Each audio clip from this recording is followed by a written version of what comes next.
No ar, o programa Você Melhor, com Gui Moreira. Bom dia, começa agora o Você Melhor comigo, Gui Moreira, o seu programa de saúde e bem-estar, com a participação dos grandes especialistas. Muito obrigado pela audiência na Grande São Paulo. Siga-nos no Instagram.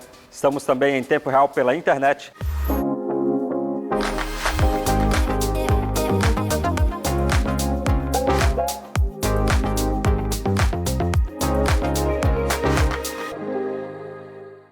As cicatrizes de acne podem surgir tanto pelo ato de apertar e manipular as lesões, quanto pelo processo inflamatório que a própria doença causa. Diversos tratamentos podem amenizar e melhorar o aspecto negativo dessa condição. Veja na coluna da médica dermatologista doutora Cíntia Braghiroli.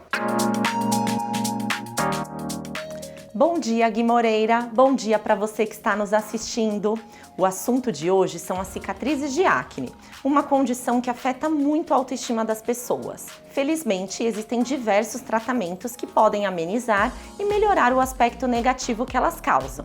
As cicatrizes de acne podem surgir tanto pelo ato de apertar e manipular as lesões, quanto devido ao processo inflamatório que a própria doença causa. É muito importante não manipular as lesões e seguir os cuidados indicados pelo médico dermatologista. Com o tratamento precoce e adequado da acne, diminui-se drasticamente a chance da pele ficar marcada, manchada ou com cicatrizes. Existem diferentes tipos de cicatrizes de acne, incluindo manchas e cicatrizes mais profundas. A escolha da melhor técnica de tratamento depende do tipo, quantidade e gravidade das cicatrizes. Os tratamentos incluem peelings químicos, microagulhamento e laser de Erbium. Eles tratam as manchas e promovem a produção de colágeno e elastina, melhorando a textura da pele. Outra opção de tratamento é a subincisão, um procedimento cirúrgico que solta as cicatrizes. O preenchimento com ácido hialurônico e bioestimuladores de colágeno podem elevar as cicatrizes profundas e melhorar a aparência geral da pele. Os resultados variam conforme a extensão e profundidade das cicatrizes. Podem ser necessárias múltiplas sessões para se alcançar um resultado satisfatório. Cada tratamento tem seus benefícios e possíveis efeitos colaterais. Por isso, é importante passar por uma consulta com um médico dermatologista para determinar o tratamento mais adequado para cada caso, garantindo resultados seguros e eficazes. Além disso, manter uma rotina de cuidados com a pele adequada e evitar novos surtos de acne é fundamental para prevenir a formação de novas cicatrizes. Por hoje eu termino aqui. Um abraço e um bom final de semana a todos. Pacientes que se recuperaram da Covid-19 estão sujeitos a sofrer com dores nas costas. Em alguns casos, ela é irradiada para as pernas. O diagnóstico envolve uma avaliação clínica detalhada e exames de imagem, como ressonância magnética. Veja as informações sobre o assunto com o Dr. Danilo Lira Januzzi. Olá, Gui Moreira. Olá, querido telespectador que me acompanha aqui no programa Você Melhor. Hoje vamos falar sobre um problema que tem afetado um número crescente de pessoas que se recuperaram da Covid-19. As dores da coluna lombar. Estudos recentes têm mostrado que a Covid-19 pode causar ou agravar dores na região lombar. E os números são preocupantes, viu? Uma pesquisa publicada na revista The Lancet revelou que cerca de 30% das pessoas que se recuperaram da Covid-19 apresentaram dores nas costas, sendo a lombar o mais comum. Essas dores podem ter várias causas. A Covid pode desencadear uma resposta inflamatória generalizada no corpo que afeta as articulações, os músculos, incluindo também a coluna lombar. Além disso, a imobilidade prolongada durante a fase aguda da infecção, especialmente em casos mais graves que requerem internação, podem levar a enfraquecimento muscular e a rigidez articular também, sobrecarregando a coluna. Os sintomas mais comuns incluem dor intensa na parte inferior das costas, sensação de rigidez, dificuldade para se movimentar e, em alguns casos, a dor pode também irradiar para as pernas, indicando possíveis comprometimentos dos nervos periféricos. Quando se trata de tratamento, ele é multidisciplinar. Fisioterapia é fundamental, com foco em exercícios de fortalecimento muscular, alongamento e técnicas de correção postural. Medicações como anti-inflamatórios e analgésicos podem ser necessárias para controlar a dor, e também aqueles relaxantes musculares, os famosos Em alguns casos, terapias adicionais como acupuntura e bloqueios anestésicos são indicados por pacientes que não respondem bem ao tratamento convencional e conservador. Se você ou alguém que conhece tem experimentado dores na coluna lombar após essa recuperação da Covid-19, não hesite em procurar orientação médica. Um diagnóstico precoce e o tratamento adequado podem fazer toda a diferença na sua qualidade de vida. Por hoje eu fico por aqui. Um grande abraço a todos vocês e até o próximo encontro. A endometriose é uma doença crônica que pode acometer a fertilidade da mulher. Além disso, causa dor. Segundo o médico ginecologista Dr. Adolfo Gabriel, é preciso estar atento aos sintomas para começar o tratamento da doença. Acompanhe. Bom dia, doutor. Bom dia Gui, bom dia a todos. Doutor, para começar, explica para a gente então o que é a definição da endometriose. Endometriose é o crescimento do endométrio, que é aquela camada interna do útero crescendo fora desse local.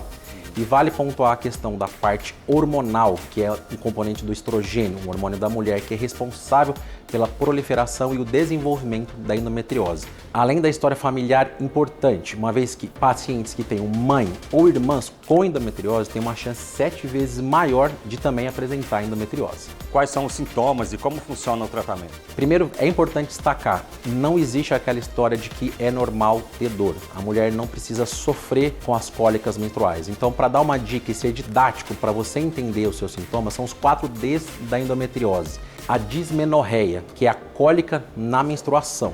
A dor pélvica, que é a dor fora do período menstrual. A dispareunia, que é a dor na relação sexual, e a dificuldade para engravidar. E em relação ao diagnóstico, a gente gera suspeita baseado em 3 questões: os sintomas, a história clínica da paciente, também a questão do exame físico e os exames de imagem para subsidiar essa suspeita. Mas para a gente fechar propriamente o diagnóstico, a gente precisa da cirurgia, onde a gente, removendo a lesão de endometriose, vamos ter a avaliação de um patologista que vai de fato confirmar essa parte. E para finalizar, doutor, conta pra gente aí como funciona esse tratamento. Maravilha, vamos lá. O tratamento ele se baseia em 3 pilares. Um tratamento analgésico para alívio dos sintomas que essa paciente tem. O tratamento hormonal, como eu comentei na definição da endometriose, então você visa um bloqueio hormonal para você bloquear a menstruação, evitando a proliferação dessa doença. E a cirurgia, onde de fato você vai remover esses focos que foram identificados nos exames de físico e de imagem dessa paciente. E aqui vale pontuar a importância de uma avaliação com um médico especialista que tenha uma experiência e seja qualificado para garantir um bom atendimento para você. Um investimento na sua saúde pode trazer um bem-estar e uma qualidade de vida que às vezes você está precisando. Excelentes informações, doutor. Muito obrigado pela sua participação aqui no Você Melhor. Muito agradecido pelo convite. A cirurgia de coluna pode ser motivo de dúvida para muitas pessoas que precisam passar pela intervenção. A técnica é indicada quando a dor é persistente, severa e não responde ao tratamento clínico ou fisioterápico. O médico ortopedista Dr. Davi Del Curto recomenda uma avaliação antes de pensar no procedimento. Vamos ver. Doutor, para começar, conta pra gente o que pode provocar aí as complicações da coluna cervical. As complicações na coluna cervical, elas são as segundas mais frequentes depois da coluna lombar. E uma série de fatores podem comprometer a coluna cervical. O primeiro de todos, o fator mais importante é o genético. Então, existem pessoas que já nascem com uma predisposição para terem problemas na coluna. Em segundo lugar, vem os hábitos das pessoas. Então, o que elas fizeram ao longo da vida.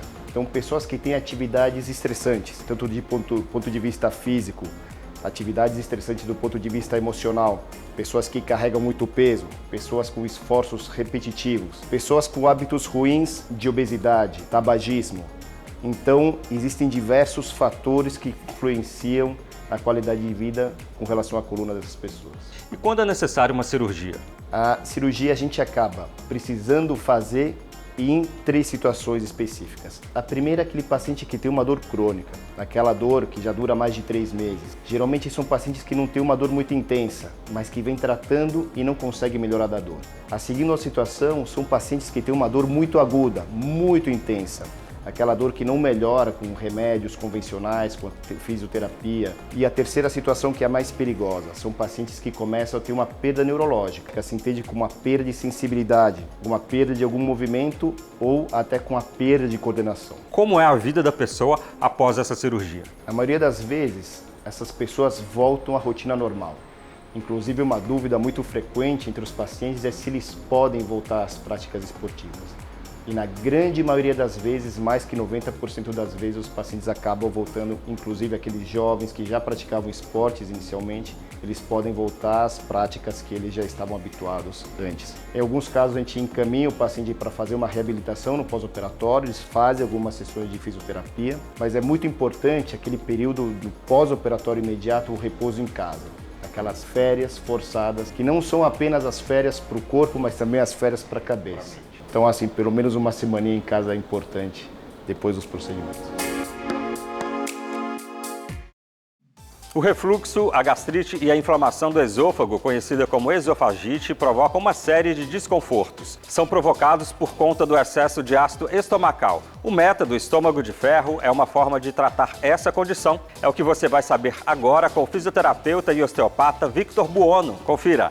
Bom dia, doutor. Bom dia, muito obrigado pela oportunidade de estar aqui, de compartilhar esse conhecimento e esse assunto que é muito importante, que muitas pessoas não sabem que existe a cura do refluxo, esofagite e gastrite. Conta pra gente, por que o método estômago de ferro é considerado seguro e eficaz? Bom, o método estômago de ferro é a única forma de tratar o refluxo, a esofagite, a gastrite e também as doenças respiratórias relacionadas ao refluxo, como asma, pneumonia recorrente, sinusite, rinite.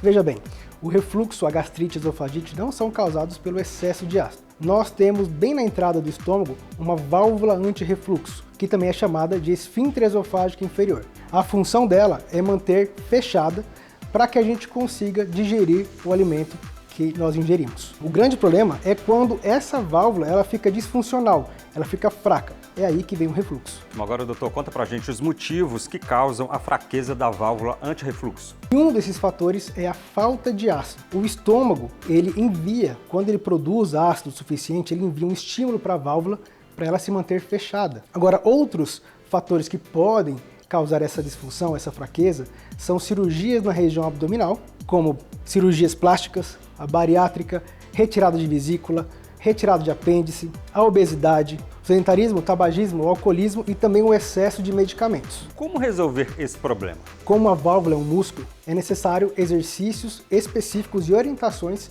que eu prescrevo para o meu paciente.